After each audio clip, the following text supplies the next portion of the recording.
شیطان جن طریقوں پر چل کر انسان کو گمراہ کرتا ہے ان میں سے ایک طریقہ یہ بھی ہے کہ آدمی ایک عمل کرتا ہے، وہ سنت کے خلاف ہوتا ہے، وہ اللہ کی منشا کے خلاف ہوتا ہے، وہ شریعت کے احکامات کے خلاف ہوتا ہے، اور آدمی یہ سمجھتا ہے کہ میں تو یہ دین پر عمل کر رہا ہوں، تو شیطان اس کی نگاہ میں اس کے عمل کو خوشنما بنا دیتا ہے۔ وہ در حقیقت شیطان کی پیروی کر رہا ہوتا ہے اور وہ یہ سمجھتا ہے کہ میں تو شاید دین پر عمل کر رہا ہوں۔ اور اس کی شناعت کا ایک درجہ یہ بھی ہے کہ ایسا عمل کرنے والا آدمی توبہ نہیں کرتا۔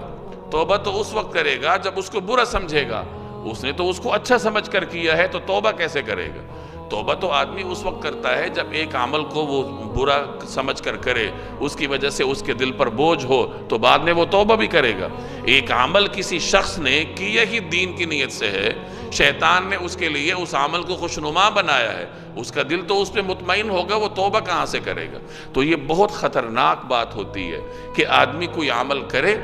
اور اس کو وہ دین کا حصہ سمجھے، اور وہ دین کا حصہ نہ ہو بلکہ شیطان نے اس کے لیے وہ عمل خوشنما قرار دیا ہو۔ اس سے بچنے کا آسان نسخہ یہ ہے کہ کوئی بھی عمل کرنے سے پہلے جناب رسول اللہ صلی اللہ علیہ وسلم کی سنت کو دیکھا جائے کہ نبی کریم صلی اللہ علیہ وسلم کی سنت اس عمل کے بارے میں کیا ہے۔